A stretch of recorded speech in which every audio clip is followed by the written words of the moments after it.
Who would have thought that being really good at telling stories could make you the king of an African tribe? This is about an artifact that I learned of in high school. It's called the Lukasa Memory Board. The tribe who makes it is called the Lukasa, but the people in the tribe call themselves the Luba people.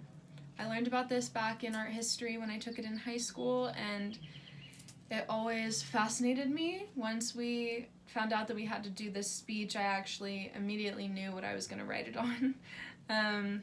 So what I'm going to talk about is the materials and why it looks the way that it does, and then I'll be talking about the purpose. So in terms of material, the basis of it was always a wooden board. It was always a long wooden rectangle. According to Khan Academy, it was also translated as the long hand because it was a handheld device that extended off of the hand, so it just made it look like you had a really long hand. And what it was also made of, on top of that wood, would be some clay placed on top, and then that was kind of the glue. On top of that, they would put shells or beads or twigs or rocks, anything that lasted for a long time. You know, the idea was permanence, so if someone was going to add flower petals, of course that would look really pretty, but not for too long. The idea was permanence.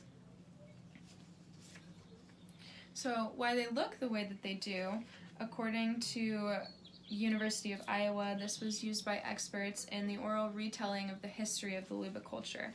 So the way that this worked actually was in the man's hand, they would sit in a circle, and as they were telling stories to the people in the circle, they would just feel with their hands the texture and the shapes that they had placed on the board and tell a story based off of it, which is completely unheard of, at least in my life, so that's why it always fascinated me. So I've talked about the materials and why they look that way, and now I'll be talking about the purpose.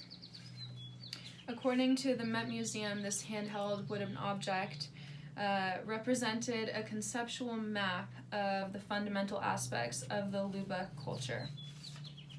So what this did was, this is how stories were told. This is what brought the community together, and they would talk about wars or battles of gods, cultural heroes, or even migrations.